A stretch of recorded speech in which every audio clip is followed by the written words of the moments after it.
So we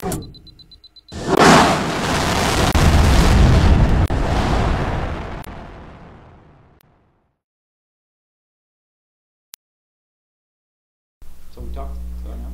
Yeah. Sure. Yeah. So in Francisco, from Valence Imaging, we make throwable cameras for initially for law enforcement. So if you want to see what's inside that room, you throw it in, and it stitches together camera feeds into one coherent 360 or VR view. So you can see either on tablet or goggles what's exactly going on in a hostage situation or emergency. So primarily in that sense, our primary user group is in first response, so police, firefighting, that kind of thing. And then the stitching technology that allows putting all that together also has applications in the consumer space. So we're talking to folks who might be interested in having like real-time 360 experiences, that kind of stuff, in a consumer level cost device. But mostly the first responder space is where our focus is. Yeah, so I'm Robbie.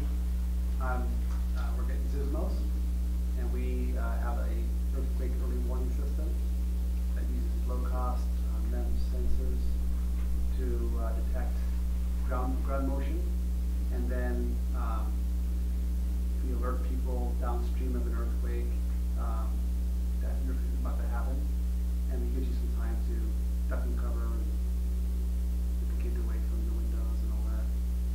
So is it directed to government? Well, yeah. So there's a bit of a sales channel is kind of difficult to understand because you'd want to sell to everybody in an earthquake-prone area would like to have a warning, but not everybody wants to pay for it. So there's a bit of a who's going to pay for this issue. Some governments will pay for it, like Japan has paid for it for their citizens, and other governments are less progressive about that. So we're trying to figure out how to get it out to get it deployed in California, for example. We're with SwiftMile. We make we're making an electric bike ride-sharing system that you can access for first and last mile transportation. So our stations are solar powered that have electric bikes below them that you can reserve or check out with an app, and then you go about your way, and you can locate another station and drop it off, kind of like bike share. You've seen those before. We get all kinds of rich data during that whole trip that we can then share with city governments and stuff, but mainly corporations that can show how often their employees are riding bikes, how many calories they burn even, and how much CO2 they've offset. It's all based kind of on the sharing economy and millennial sets that aren't really in the ownership of things. And that's something, again, it's something that cities are deploying or government? Yeah, well, so enterprises like, or cities do. We have sort of four verticals. There's cities, there's corporations, there's universities, and dense housing complexes. There's universities too and resorts. That's kind of second tier. But we're going after cities first because we can get to it quicker. Cities. Sorry, I mean corporations. The Googles, the Teslas of the world that have big campuses, and then that oftentimes drives adoption by the cities. We want the cities, but just it's a different beast. It takes longer. It has to be so robust. You gotta expect people to take a baseball bat to it. But right now we're focused on the corporations. Okay, so I'm going to give you very, I think, fast story of Magisto, how we started kind of from the entrepreneur standpoint on what you're going to see here, and then just feel free to ask whatever you want. So the default for Magisto actually started when I was doing my PhD. I've been in the industry for several years, got bored by the corporate world, went back to do my PhD in computer vision and AI, and my expertise was on computer vision, video understanding, machine learning, everything which related to computers understanding video. And at the time that I did my PhD, it was kind of a successful kind of PhD, and I immediately understood that there's no future for me in the academia. because the kind of technology that we started to develop were actually the kind of technology we now all see outside that can be much more successful in commercial application than academia. That means data-driven application where you have lots of data, you can get significant advantage over a very, very sophisticated algorithm. Also at the same time, my first daughter was born, I was starting to capture real video like human being, not like PhD students. And I discovered that this whole thing of video creation and using video is completely broken. That everybody's selling capturing devices nobody can use. It's still true, by the way, with GoPro. And that somebody needs to fix that, because the turning the raw material of video to something that is actually usable is a very, very complicated task. And then we, at the end of my PhD, we kind of set up, me and a friend of mine, Alex, both of us with a very technical background. The technical co-founders kind of started to do the impossible when it comes to video creation, and we knew it's going to be challenging, but we thought it was going to be better than working for some corporation, so that's what we did. And you know, later on, much later on, we kind of understood that we're actually solving for a much deeper problem, which is what we call today video storytelling. We didn't call that video storytelling; we call it video editing. But actually, it's video storytelling. Is that it's when you come to Magisto, you don't come to edit your video because you probably don't know how to edit your video. You just want to tell a story with video. Like we want to tell a story with PowerPoint, or we want to tell a story with Word, or whatever. And somebody needs to help you because that's very, very complicated to do. And just an example, one of our younger users doing video storytelling automatically with Magisto. Kind of cool thing to see. Hello, professional daredevil, kid daredevil, Kick the Towski speaking. And I'm supposed to say my favorite place, but you know what my favorite place is? My favorite place is right here with you guys at Magisto. You guys are amazing. Along with you guys who watch the videos and comment on the videos. You guys are just awesome. Yeah, we'll skip that. The main idea that I want to show there is like a kid doesn't need to know how to edit. You just take some photos and videos, send it to Magisto. Magisto gets back to within a couple of minutes. Video is ready. That's your story. And that's been pretty much the idea when we started Magisto. What we're seeing right now happening in the market is that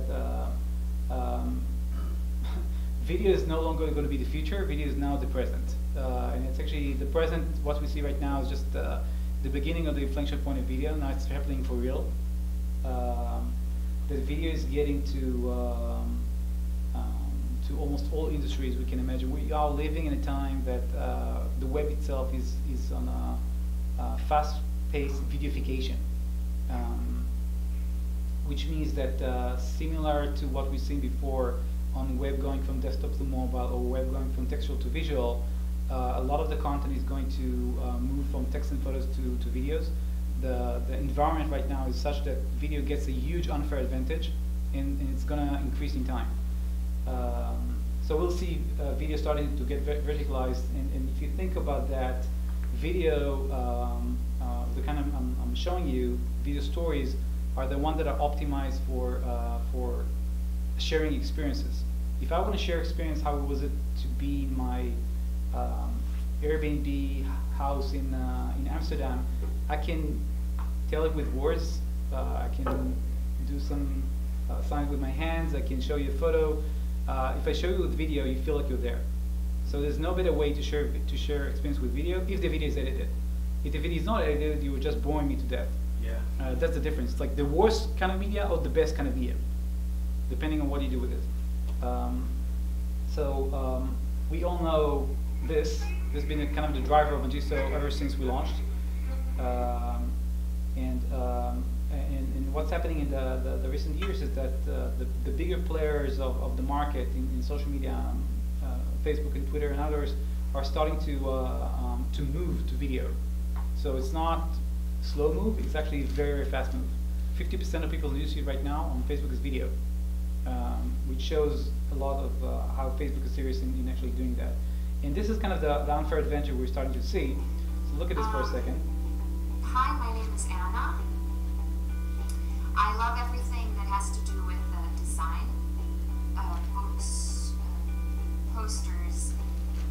this is kind of stuff what we're starting to see right now. They are playing side by side, okay? The video side and the photo and text side. Photo and text side was pretty winning when things look like that, okay? When video had a play button in text and photos were like that, so actually you get exposed to the photo first, you get exposed to the story of the text first. But when videos play, you cannot lose your eyes of it. And video started to autoplay a year ago. So almost everywhere you see right now video are autoplaying. Okay, that's a huge change in people's psychology. It's like trying to read the paper while the TV is on, and there's something really interesting there. So it's almost impossible. So this is a huge shift of power. Photos and text were number 1 and number 2. Video was number 3 or even 4 after links. Video now is number 1. It's such already number 1. It's already number 1, yeah, by far. I mean, on Facebook, when you play side by side, videos will get now in terms of posts something between 5 to 10 times more impression. And even when you look at the impression, you see that's impression. It's not the same impression. Yeah, yeah. I noticed that, what, like 6 months ago or something? So that's kind of pretty seemed to new. go from memes that did that to all of a sudden video. Just, Everything. It just This, goes boom. this is everywhere right now. So this is very, very strong. And what we do in this case, we're helping people and now also businesses to do video storytelling and scale. Scale comes from the fact that this is machine. And that's true for some applications that I mentioned here. That the automation, which is kind of a recurring theme we see right now in a lot of startups that are trying to replace a lot of things, whether it's networks, analytics system, cameras, just by completely automating the process, are creating things that were not imaginable a couple of years ago. And we've seen that as in the explosion of innovation in AI and the improved capabilities that open up new horizons that were not imaginable before. So ease of use is something that you can get with AI, and quality that in many cases surpasses the quality of human being, so extremely high, and then the scale. In our case, video creation, just if you don't know and you don't done video editing, if you really want to do like the Anna example, this is like if you want to have like high-end video, this is what you need to do. These are still kind of the tools people are using today, and it's kind of we're living at in our industry at a time where videos become so ubiquitous that it's like if you want to buy a pair of pants, I'm going to sell you a zinger. I'm going to tell you sew it yourself. That's pretty much what we do. These are tools to sew it yourself, not to just go and buy a pair of pants. Okay, so this is from our perspective, this was an industry just that needs to go through. It's not an industry; it's strictly a lot of people are doing handcrafted work, and it needs to be industrialized, like industrial revolution. So we turned video creation to something that looks like this. You tell Magisto what story you want to make, and Magisto will make it for you. So pick photos and videos, and tell Magisto how you want it to feel like. This is part of the AI intelligence that understand how to evoke emotion in the video, and some music. That's it. Okay, so we turn to what we call cat simple. And what you get as a result is a very sophisticated storytelling based on the content that you put. So there's no templates. The computer is able to look into the video, understand the different actions, the different characters, the different scenes, the surprising things like whatever this jumped, dialogues between characters and the cameraman, etc., and then use that in order to pick the right parts of the video, stitch them, sync them to music, and all that is done within a minute. It usually takes our creative engineers and creative artists in the office to make one video a day, which means like something between $2,000 and $3,000 depending on their talent. So it's pretty, it's a pretty significant speed up. Let me show you what you get as a result. So this is an example of an experience of a couple, an anniversary trip. She thought it was romantic. He thought it was cool because it was a balloon. This is source footage, and the source footage doesn't feel romantic, no sentimental, no cool, whatever. That's the problem with video, and that's something that's very, very basic about video. Video is the most boring thing on earth. if you look at the source footage. It's more boring than what we have in our head. Like, you go to some party and say, that party was amazing. Amazing is here, it's not in the video. Okay? Sometimes when we go back to the video, it's like, I can't do anything with it, it's so boring. Where's the coolness? Where's the cuteness factor that I remember? It's not there. We remember things. We edit in our head. So in order to make it back cool or sentimental or romantic, you need to work pretty hard. That's the art of video editing. But it's doable. So let me show you oops, how it looks. Just jump to that point. Yeah, and the boring stuff was only 15 seconds, so you know, people can get bored to death today after 5-6 seconds of boring. Now Magisto turns it to romantic with essentially a few clicks, and this is what you get.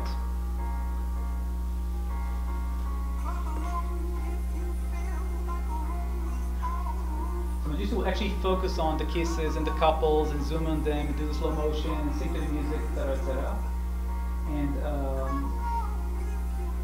And if you press one click different, this is what you get from the same footage. So we can evoke completely different emotions with the same footage. Different editing, different parts will be selected, different stitching, different synchronization. So that's in short. I'll go back to our history again. Just want to give you kind of a perspective of where we are, and then we can go back to how we got there. 75 million users, produce over 250 million videos, editorial choice in Google Play, best apps of App Store and Play Store. We're selling subscriptions of the extended service of Magisto, which makes us top browsing photography application worldwide. And recently, we've also extended Magisto to the business scale.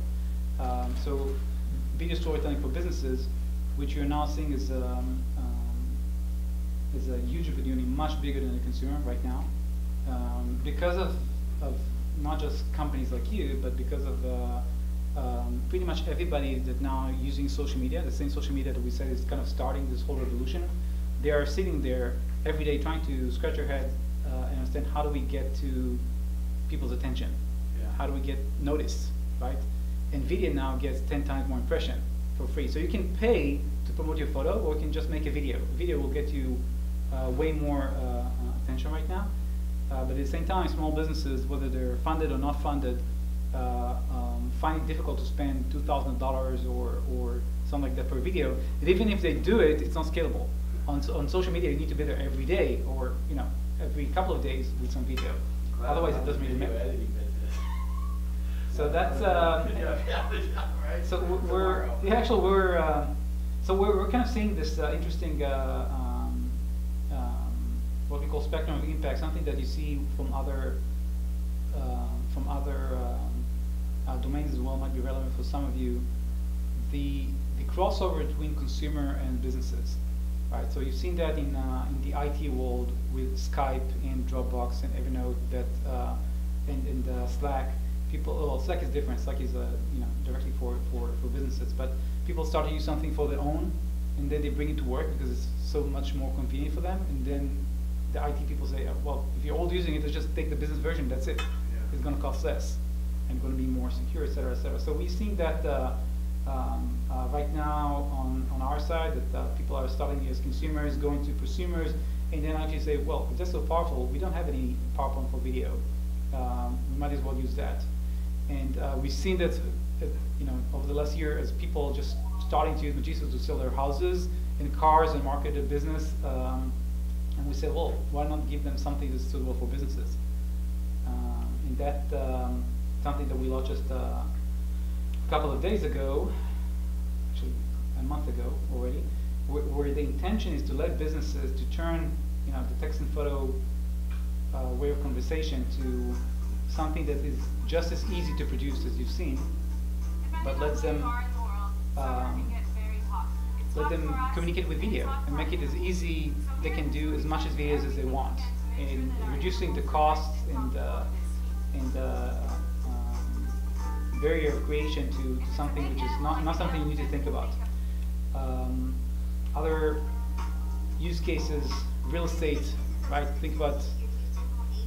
Today I'm at another fantastic feature home. This or product launches. This is Airbnb.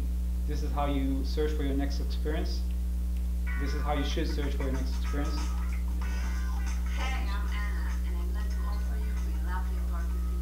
So pretty much, this is what I mean by videofication of the web. It's not that video is going to replace photos and text, but if you're trying to sell an experience, you might as well do it with video. And when somebody else is trying to understand, okay, I love it, tell me more. More is information. Video can be information, like virtual tours, just information. Show me exactly how the bath looks in 3D, versus make me fall in love in this place because otherwise I don't care. So video as a way to share experiences really has an unfair advantage. And we're now having a couple of experience on how exactly we sell businesses. So we work with self-serve platform, and we also start to work with integrating this to enterprises.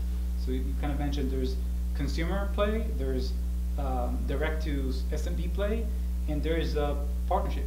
Okay, well, partnership are the ones that want to videofy their entire offering, and travel, real estate, marketplaces, e-commerce. Everywhere you see now photos and text, and you're trying to sell something, video can do the work much better.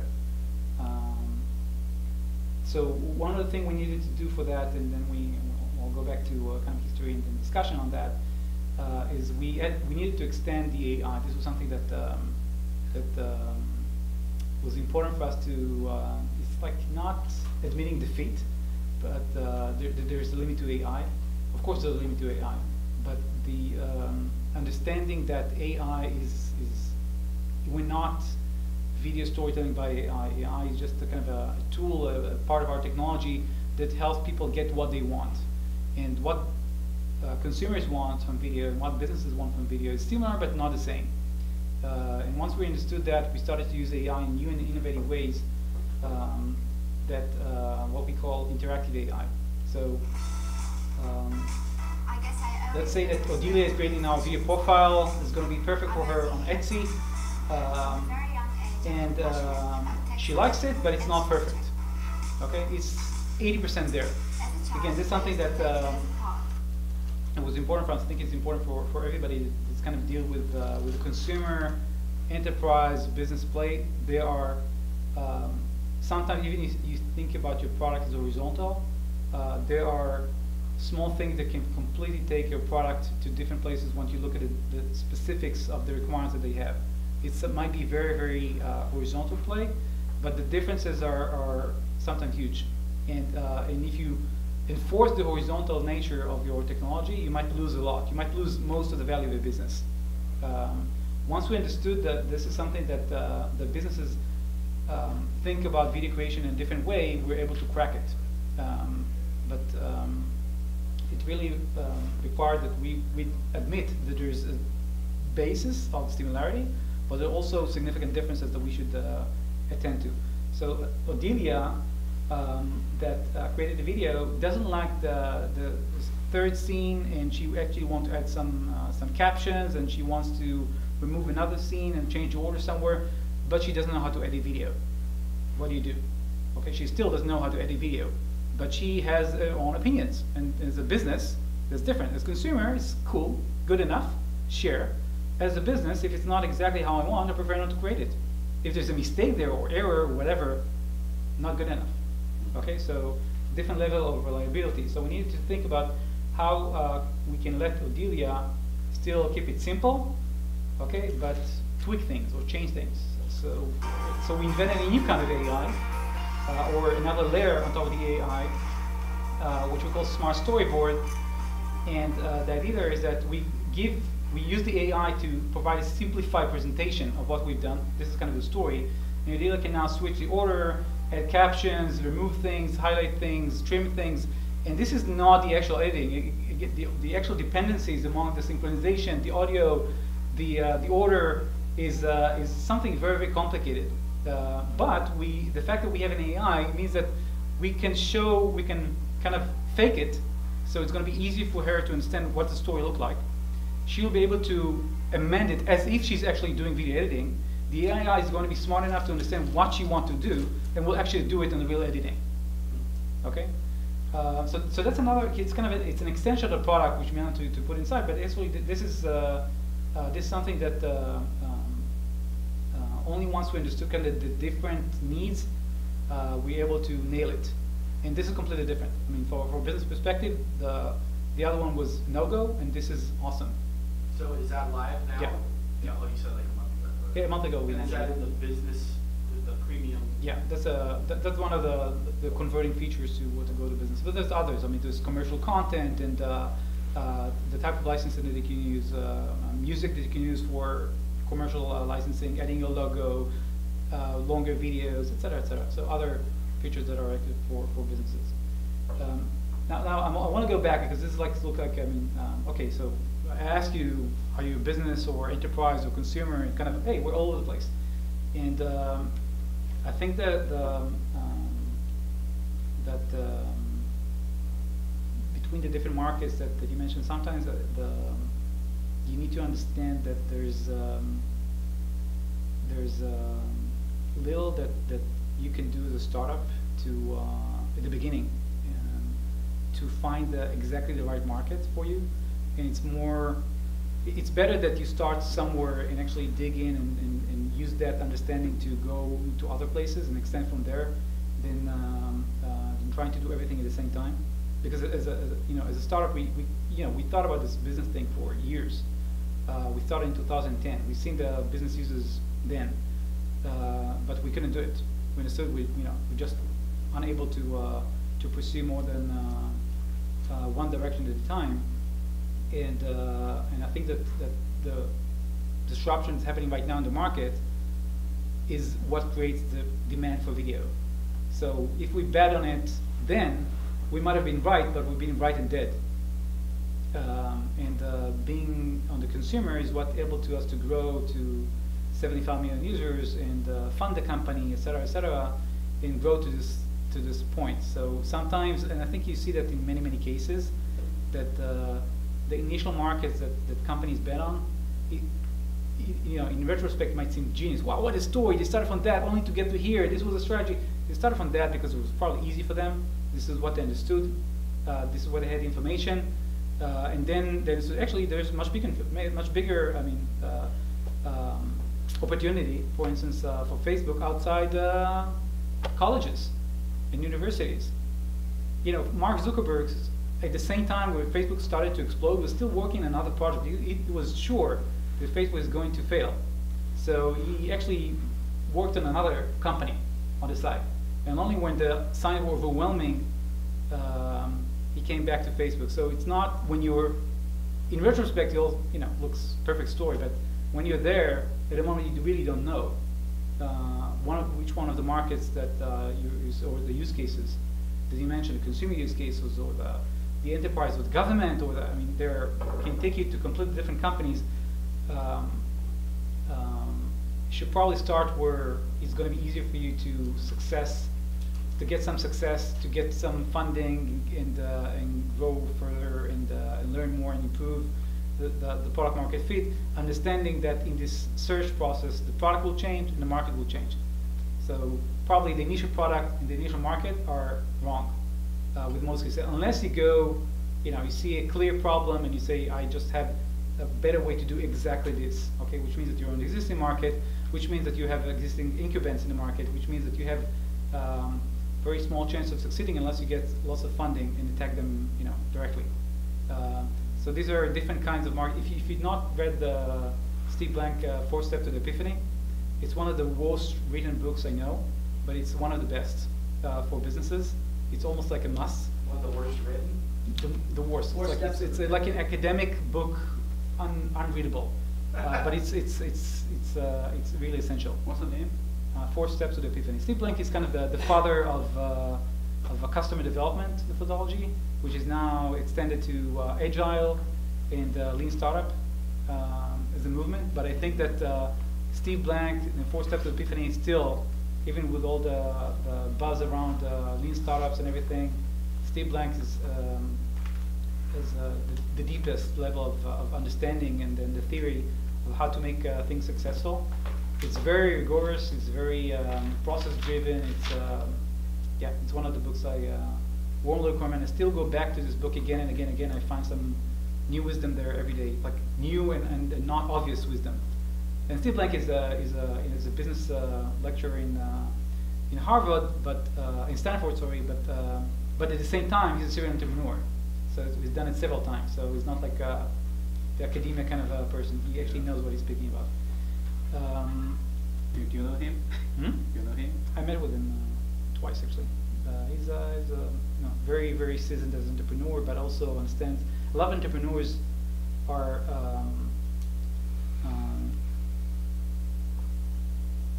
not able to give you an accounting of what really happened and why.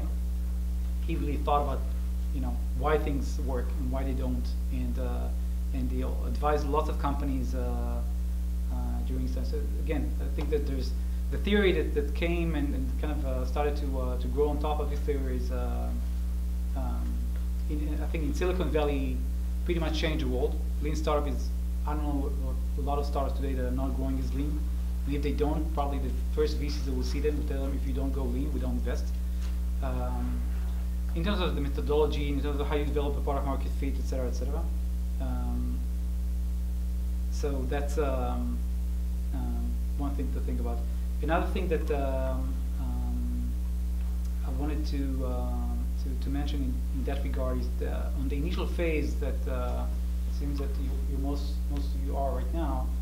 I think that the initial choices really should be made on the basis of not where you feel that you have the experience, but where you feel you can really understand the need. You say it a lot of times about VCs that they prefer to invest in entrepreneurs that have this frustration by themselves. They understand it because otherwise it's just almost impossible for you to get a good intuition. And there's plenty of ways to do A/B testing and analytics today, but everyone that has done it enough time will tell you that if you don't have a very, very good sense of intuition, that's going to be like a random evolution. It may take you hundreds of millions of years to get to the correct answers. So you need to know exactly what questions to ask in order to get good answers. And I think it's something that you have, as especially as a founder or the leading team, you really have to know have a gut feeling about things. You'll find that testing is more complicated than you think. Testing is actually, especially in the beginning, right? I mean, trying to develop something for a couple of months and then finding it's wrong is an inevitable part of entrepreneurship, but you cannot do it so much. I mean, do it 5 times and dead. End of cash. That's it. So you can be wrong. You should be wrong. You shouldn't be afraid to fail, but fail too much and it's done. Game over. Even if you're being close, even if you're there, it's the kind of thing that only good intuition can help you. So find somewhere that you feel confident in your ability. It doesn't need to be experience. I don't think sometimes experience is wrong, especially if you're trying to disrupt things. But somewhere when you can say, they will like it, they will not like it. It makes sense. It doesn't make sense. If you can't do it, nobody else in the company will do it. You can't bring outside expert to fill this. I mean, this is the. I think the founders are the ones that are leading people to do things. They don't have to be product visionaries. They can be market visionaries. They can be partnership visionaries, whatever. But they should tell people how and what to do. And if you can't do that, that's something that remember at the beginning. Let's bring some responsible adults to tell us what to do. Yeah. You can talk with lots of people, but they can't really tell you what to do. You're the first one doing that. Most of them will tell you wrong because they don't know. So there's unless you develop this intuition, it's very difficult to get there. So maybe just open questions of for you. I mean, totally for you, or either in your business or on ours. Very good. I think especially the last part you mentioned about as a founder or CEO, one of the most important things is to know where to go. And nobody else can do that for you. That's your. And the truth is that you don't know where to go. That's the truth. And you have to play. I mean, you don't know where to go, and this is important. I mean, as an important understanding to know that you don't know, and that everything that you think is hypothesis, and those hypotheses need to be framed and phrased and tested with a test plan. And that's, by the way, what the whole lean startup and then 4 steps to epiphany is based upon. And although it seems, a lot of it seems like obvious, it's not really obvious. And when things get heated and you have to go and run, you have like 4 months before all cash is gone and everything. Still working with this methodological way, understanding that you have to use on the one hand your intuition, and then understanding at the same time you have to have like a very healthy disbelief in what you're saying, not to fool yourself. You can fool somebody else. You can have like a great pitch, but at the same time, if you don't have this level of skepticism inside you might find that you led yourself to a dead end. Not just yourself, the company, the investors, everybody. So it's like you're like the captain of the ship, right? You're the captain of the ship that doesn't know where to go, but looking for some land, has some ideas about where the land is, but you can't say like I believe it's there and then blindly go there. And your food and the fresh water is almost going to run out on the ship. Yeah. And there's no land inside. It's hey, it's stressful, but I think it's whether it's stressful or not is also depending on kind of the way you look at it. So sometimes you see serial entrepreneurs kind of it's interesting. Sometimes on the second time or third time you see them as stressed as the first time, and sometimes you see them, oh, we're having fun, and they might be just as successful as the ones that are stressed. So it's more like a state of mind and how do you perceive risk, and it's very, very individual. If you feel at the beginning that that's too much for you, I suggest wait a bit, because you learn as you go to live with this level of uncertainty, which is not natural to almost anybody. If you still don't live with it well, and kind of it gets you to places that people as founder CEOs can get to, which means you're not sure whether you can pay the salaries 2 months from now, and it's getting you to the point that you don't want to do it anymore. So it might be still that the business is good, but you need to let somebody else do it.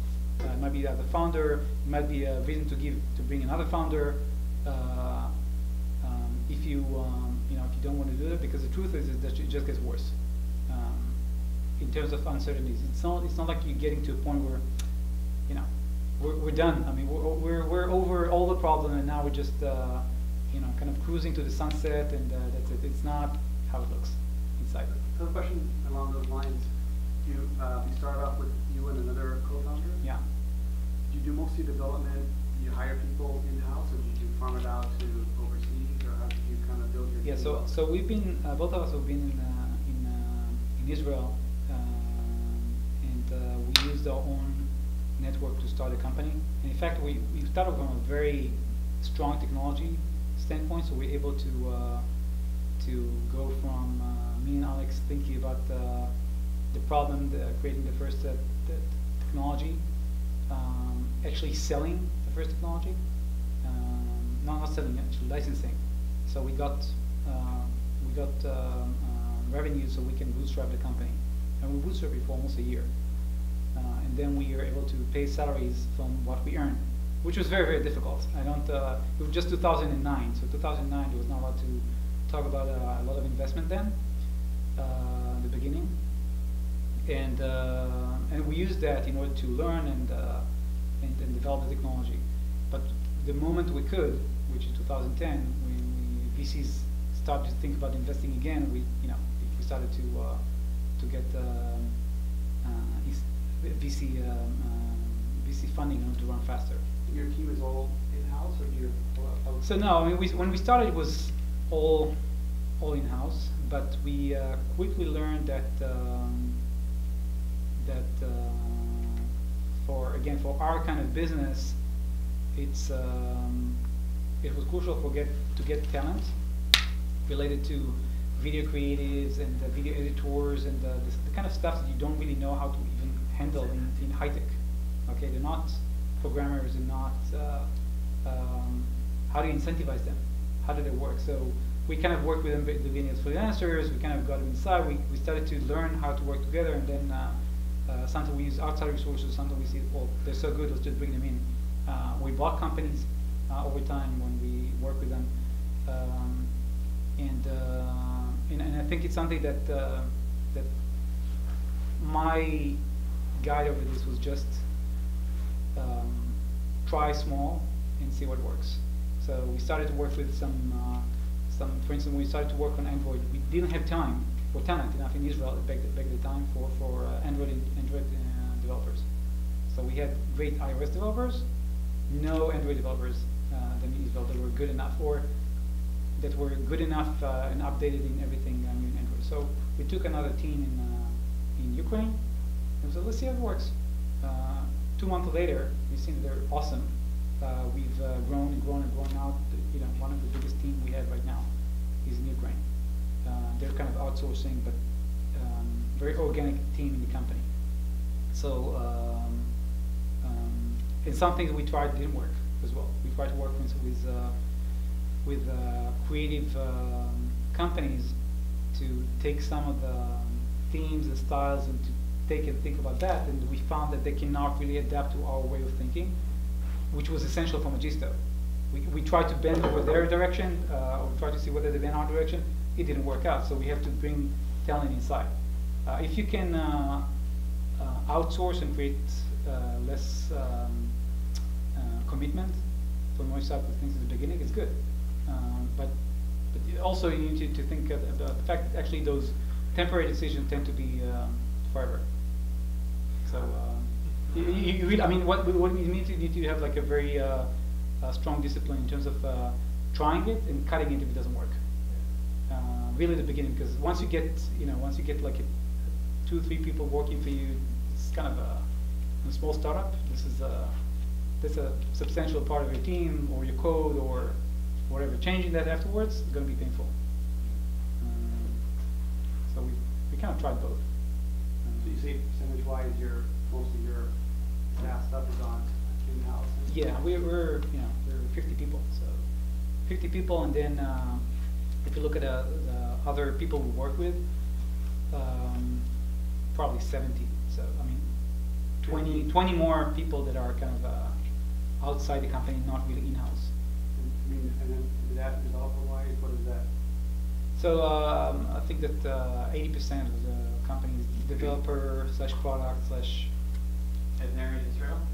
Most of the product and development are in Israel, most of them. Some of them are in other places. In Ukraine, there's Singapore. We have a team here in the US. It's BD and market. And that's in the US office? Hmm? That's in the, yeah, we have an office, a small office in New York, and an office here, which is the headquarters. You've been working on this, what did you say, 9 years? It's in 2010. So we really started working with Magisto. Yeah, it's 6 years plus.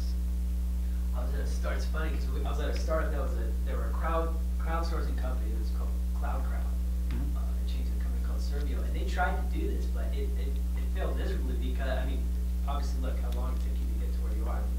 This looks amazing. As a matter of fact, I was just going to download it. I needed this last week or something.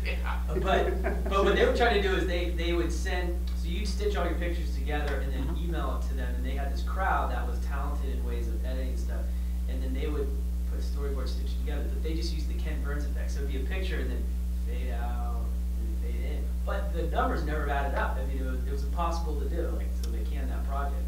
Yeah, It's refreshing to see that you guys nailed it 100%. There's those things change. I mean, the different advantages that technologies are having, whether crowdsourcing versus AI and other stuff, they change because of the changes in the market. And it might be that in a different situation they might have nailed it completely.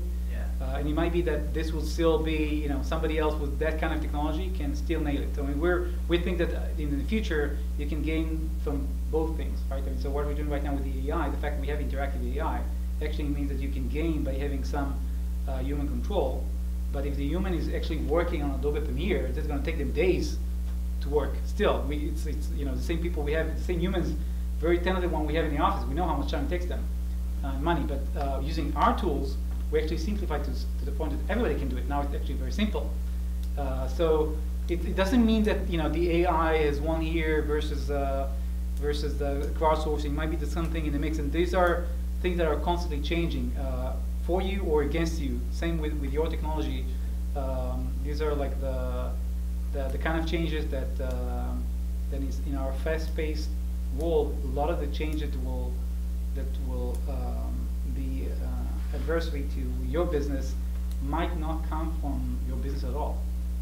Actually, in the most cases, when things are disruptive to big companies and small companies, or it's just some use case that emerge in some other domain, and somebody say, hey, why not use it for that? Now that it's so successful, let's use it for that. Like nobody started thinking about crowdsourcing for video editing, right? But if you have crowdsourcing for ways, using people's data or people's automatically sending you your information, why not use it for that? Or if there's so successful marketplaces, let's create a marketplace. So inventions tend to jump from horizontally across domains, and they might completely change things that are relevant or not relevant for you. So for instance, on our example, what we just mentioned about Magisto for businesses, it was just not interesting a couple of years ago. Actually, it was not interesting a year ago. And a year ago, when I just came here from Israel with my family a year and a half ago, and one of the things that happened is that's pretty much the same time where the video started to explode like crazy on Facebook, and we were here in a position to say, okay, what's going on here? I mean, something is not. I mean, we knew that Facebook was not interested about video. Suddenly, you start to see all this video information. So we here, let's talk with them there across the road, and let's talk with other partners. And then we understood that there's some very, very big inflection point happening.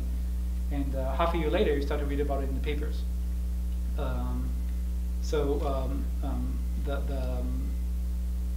What is possible, what's not possible, it's kind of related what we discussed about the industries. Are you going to attack the governmental, the enterprises, the SMBs, the consumers? You're going to be a part of the system. These things can change dramatically. It's better to start where you have some confidence on how to move forward as a first point, what seems reasonable, and keep your eyes open, because the opportunities might change completely. And it doesn't make sense to wait for them. Again, you might be dead by that point.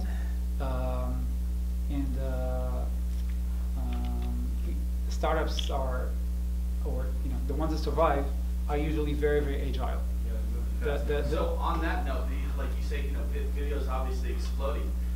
Who's your competition doing this on a level that you're doing it? So I think we're seeing competition from, not at our level a lot, we're seeing from below and above, which is kind of, I think it's classic. No, we're not very different. Usually startups, or in many cases, startup will not compete head-to-head with other incumbents, because it's very, very difficult for them.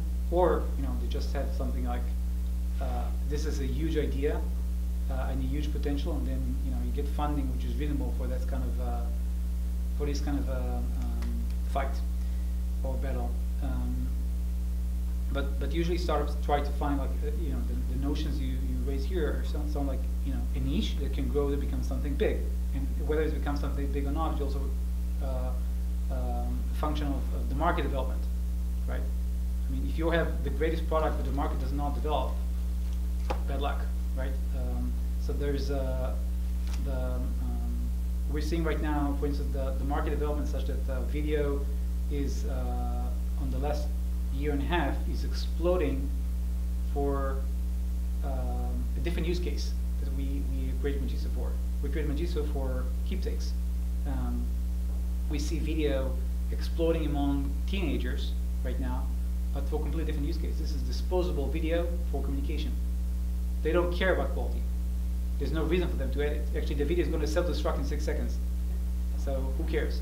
Actually, the different features are going to be important for that kind of product, and we find ourselves not suitable to compete there. Everything we bring is not relevant for what they need. And on the other hand, you know, for the ones that are interested in high quality keepsakes, that's going to be families and parents, young adults that want the video to stay there, then they're willing to pay more. So they're extremely profitable, and actually they're getting used to paying for that quality.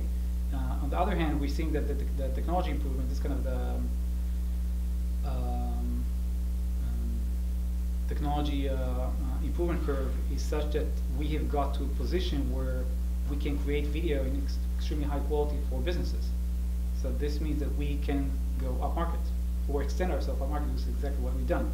We couldn't have done that 2 years ago because we're not good enough for businesses. We didn't know how to make Magisto good enough for businesses then.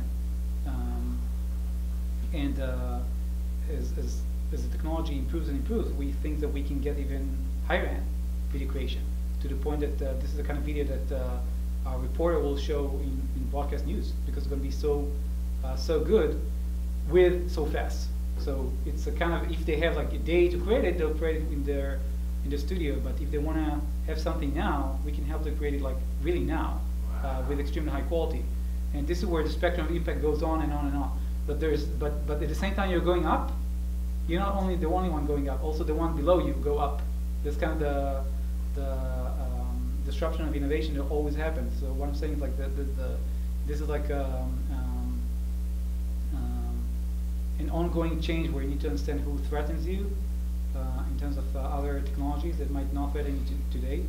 But the graveyard of technologies is full of expressions like nobody's going to need a computer in their house, and who needs a big iPhone, and et cetera, right? So everything that, or who needs a messenger that deletes photos? I mean, it's not even a feature to auto-delete. So most of those things that become successful look ridiculous at the beginning. If something looks really ridiculous, you should pay attention to it. Somebody gets it and you don't. Yeah, I think that's really astounding. Airbnb, right? Yeah. I mean, it's the point. Exactly. Nobody wants to rip my couch, right? It's you know, it was so ridiculous that the founders thought it was ridiculous. Okay, seriously. And again, on Facebook, I mean, the founder thought it was ridiculous. It's not going to be a big thing. There's better use of his time.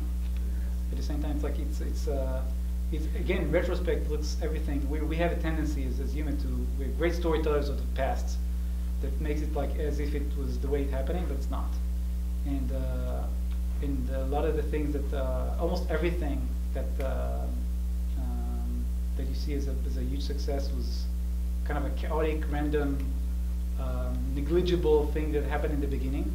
It's and it's not unique for just for technology. Think about every fashion or every I don't know some commercial something or some movie that became they were laughed at or made fun of, and including the ones that created them. Okay, Yeah. they didn't really know it's going to be that big, and it's not. It's chaotic to the point that you cannot really foresee that. So, I mean, the only defense there is to be respectable for that, understanding that while you have your plans, there's other things that happen, and you can you can capitalize on that. I mean, the best thing that can happen is kind of what we're trying to do right now. Is when you find some market trend that you can ride on. Again, it's extremely difficult to create for a startup. Extremely difficult to the point of almost impossible to create a trend by yourself. Usually, it will be a trend that will carry you. Even companies that are or phenomena. We think of ones that created a thing, like Instagram created a social network for photos. But think about it differently. The world needed a social network for photos. Instagram was one of 4 that was picked up by the audience. Why Instagram? Well, if it was not Instagram, we'd ask, why pick please? Right? Somebody would be chosen. That's a winner-take-all thing.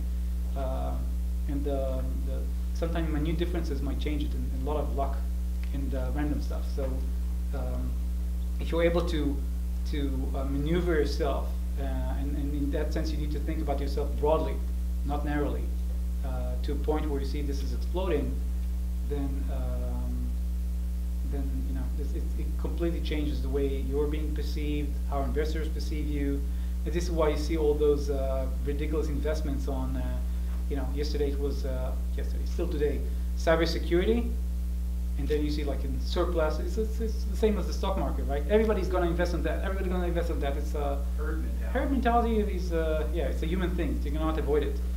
But if you can use that, that can really increase the chance of you succeeding. If you have enough money, I'm not saying tremendous amount of money. If you have enough money for your specific business, which means it takes your ideas and then probably adds maybe double the amount that you think you need, because probably you're wrong, and you need enough money to be wrong, and then you have substantially better chances of succeeding.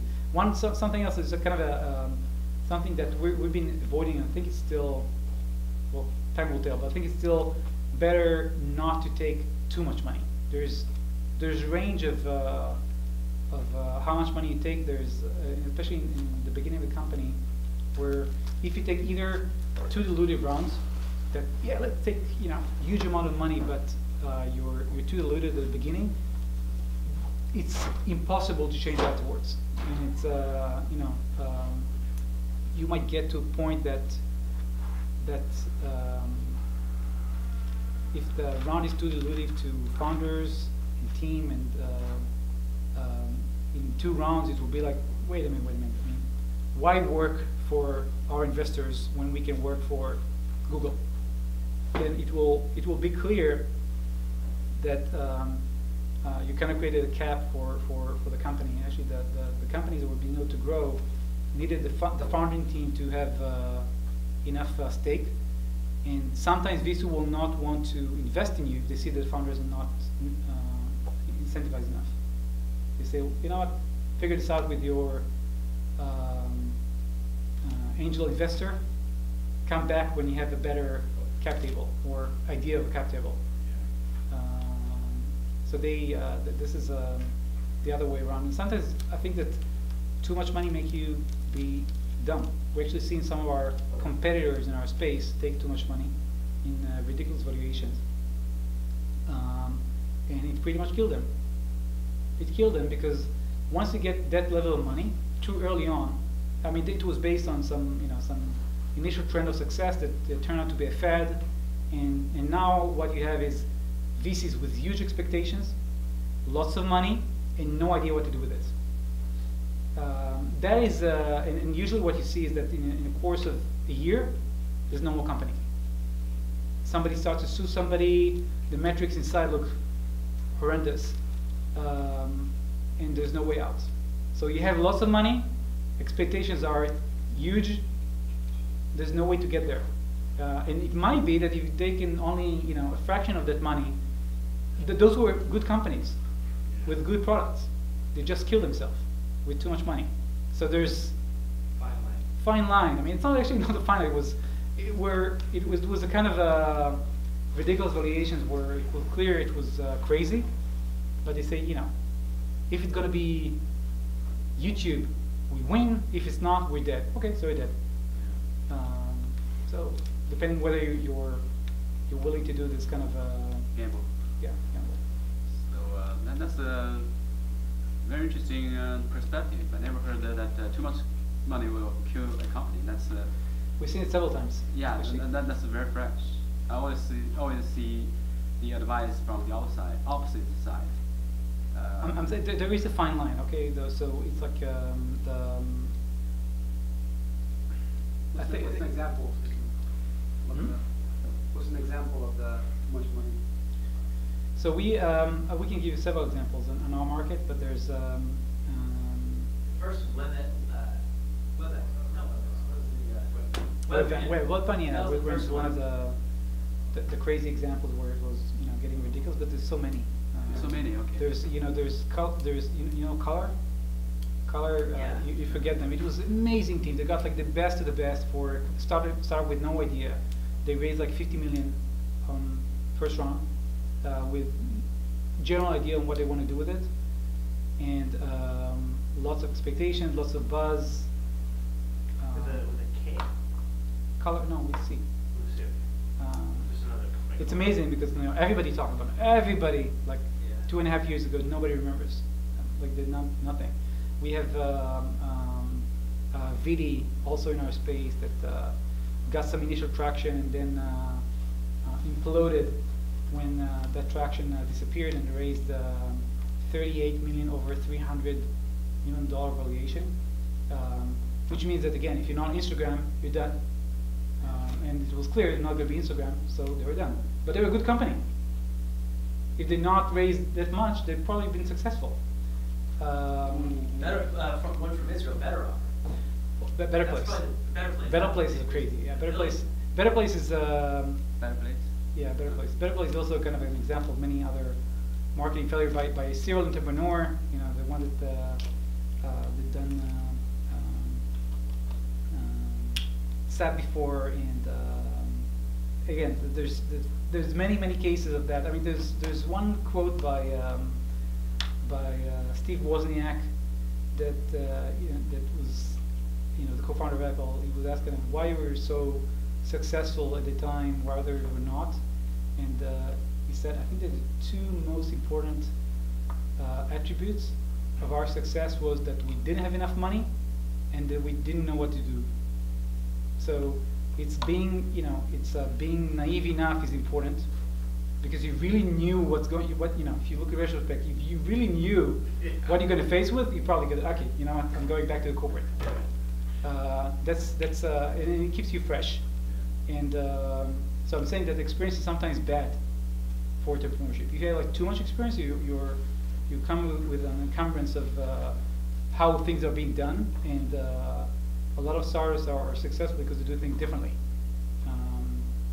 So that's it's not easy if you have too much experience, and then not having enough money means that you. The reason that made Apple successful in that case is that because they really needed to think about ways to make it like significantly cheaper. So if that's something you're trying to crack, it's important, because the companies that had too much money, like the Color or whatever, we're just going to buy traffic. We're going to buy traffic. We have so much money. We're going to buy traffic. Until traffic was not something you can buy because it was $2 per user. So it was not reasonable anymore. And now what do you do? We've never cracked it. Okay, so we have no users now. What do you mean you have no users? I mean, we have a $300 million valuation. Well, users think differently. Dead. So there's, it's that's the way it can happen. Literally killed by the investors, or they just burned the cash through, or? It's actually they just disbanded. They say we really don't know what to do, and the remainder of the money goes back to the VCs, and we stop. On VD, it was just people start to sue each other, and that's it. It was done. Founders left. Yeah. VD was in your space. VD is it was in the video space. We're kind of trying to do it was trying to be the Instagram video until it didn't become Instagram video. Are you now in Series A, ready for Series A? Looking for Series A. We all won some money for the Rise and Powerful Answers Award. We had some angel investors prior to that, for small amounts though. So our main focus is going after more of a real Series A, or a larger angel round. No, you all know that the funding arena has changed versus 6 months ago. So there is significantly less favorable, and the thing that we've this kind of period that we see in the high-tech market, we're now into real fundamentals versus fake fundamentals. So eyeballs, mouse, no longer interesting. Show me real money. That's show me the money. That's or signs. Okay, of that is going to be I think important for you in the Series A. Series A is tough, but then again, I mean, it's tough, but it doesn't mean that it's going to be tough for a lot of time. So if you have ways to create a case for your story, I think it's a good idea. I mean, creating a case means showing how you have your hypothesis validated, not just ideas, not just PowerPoint, but you validated it with whatever, depending on your market. Technology use case, real customers, interest of customers. I mean, the best case is where you come in to say, you know what, we're on a growth story. Actually, we're showing some traction, but we need more money to grow. This is where even on the worst times you can still get money. But if not, then find a way to still be living, because sometimes what you find is that if you had like 6 months more of cash, then things will be completely different. Because what seemed like again for our case, 2009, beginning 2009, the worst time to raise money, the worst, and this would make 2010 a great time to raise money because all the bad companies were dead. Staying alive. Yeah, so suddenly, everybody that stays there is like, okay, how do you survive that? Okay, so we bootstrapped, we created IP, we work with customers, we started to do consulting, we really understand the customer. Lots of ways to stay there. Usually after that death valley that we see right now, there's actually a pretty good period to find some companies. So stay alive. Well, I gotta run. Thank you so much. Thank you. That was a great talk. Thank you. Wow. And do you spend most of your time here then? Yeah. Okay, perfect. You must be working too hard because I never see you come out of the office. You saved about 10 hours. Yeah. Oh. No joke. Wow. This is really good content. It's riveting. Video content. Hey, so I like it. If you have more questions, I'm Oren from Magisto. I'm here. I need to have your car. No. I mean, we'll get to it later. Yeah. Awesome. Do you mind if I catch you later also? Yeah. That's just because we don't know anything about consumer video, but we're suddenly pulled towards it. Because Thank you very much. Nice talk. Thank you. when we see all this stuff going on in 360, we see like lots of places showing it. Lots of slides. Do you have a card for chance? No, it's Oren Magisto and I'm the That's cool. You're right over there. All right, thanks. You guys are We have 360 video. yeah, there's all these like places you can watch it. Allowed like really fancy cameras to make it. VR 360 video. Is this a date online? What's going on? They are, but there's not really any consumer tool to do it, especially real time. And we, by random luck, because of what we have to do for first responders, can stitch 200 times faster than traditional methods for putting the video together. So let's say you have Hey, Phil? a camera like that. So Hey, we're Phil. going to throw one or a couple of them and then Hey, look. This is called CyberSats right here. So like right now, I have I'm gonna this weekend or last Alright, weekend. that's just I have Sorry, it's been a long day. 6 cameras, symmetrical. Alright, we'll see you guys. This weekend we went to a bridge, threw it up a bridge with a little cord, and it's like virtual bungee jumping, right? And it stitches in real time, and you can even put that in the cloud. And so we are not qualified to do it, but we're, I'm gonna go talk to YouTube. We've been trying to Snapchat, right? It's the kind of thing where we could help somebody else do it, but I don't understand it at all. So you obviously know consumer video really well, so I'd love to talk to you about it if you have got 15 minutes someday. Sure thing. But I can tell you what. So you can try the action camera and Yeah. kind of. Yeah, if we did it ourselves, or we found someone else to do it, or we could, help like. What do you think you can get to in terms of price points for that? Well, our cameras are $2,500 because they have to go through Windows and do all sorts of things. So we could do it for $500 basically. So it's a GoPro level.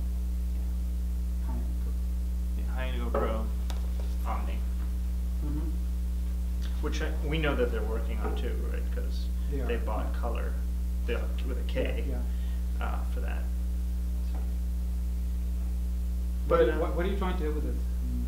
Let's say that somebody wanted to buy you for a small number. Say, that's interesting technology. It's very far from commercialization. Interesting. Yeah, I think so. I mean, if we could partner with somebody that could help us, I mean, I'm not in this. First of all, we're in this with the first responder side. Mhm. We just think it's an interesting opportunity for our stakeholders that if we could license it or if we could, you know, work with a bigger company to make it happen, I think it could add value because you'd use much smaller processors, for example, Yeah. much smaller GPUs on these things. And people are sort of awkwardly trying it. Like Nokia has a camera that's this $50,000 thing that kind of does real time Mhm. with a huge computer set up next to it, Mhm. and you could get rid of the computer by using our algorithms. But I'm not gonna go like, hey Nokia, how's it going? Your camera sucks. We could be much faster if you did it this way. Well, we try, but it's hard to. I had no idea how one makes that approach for one. It's my first time doing this kind of thing, by the way. But that's kind of the thing that we're trying to think through. Like, how could we go and add value for somebody without looking threatening, without looking like patent trolls, without looking like, you know, the annoying people that knock on your door, but saying like, hey, we think we can add some value. And part of that may be just making some compelling content, like the camera off the bridge type thing, so people see like what we're talking about, even though it's not going to be perfect, because we're not going to have the highest resolution sensors, because we're working with our, you know, with our Mhm. a modified version of our first responder stuff, and see, you know, is that enough to compel, you know, when we're talking Snapchat or YouTube or one of these folks and say, Mhm. hey, this could help you out without looking like Yeah, the this noise. is kind of what I'm saying, that, you know, that sometimes, maybe, you know, 2 years ago, it might be better to say, you know what, let's just go, let's do better GoPro, okay? 360 GoPro, very cheap, everybody can, you can buy that, you know, maybe sell videos, it can go down to $200, and that's gonna be the best cameras there, because GoPro is all the rage. Now GoPro is like, and nobody wants to be GoPro right now. Right. But at the same time, everybody's trying to create 360 video. Yeah, and doing it pretty crappily, because most people, what they'll use is mirrors, so they'll do dwarf mirrors like this, but if you try to look up or down, it'll just be black, right? Samsung just came out with one that's like pretty good.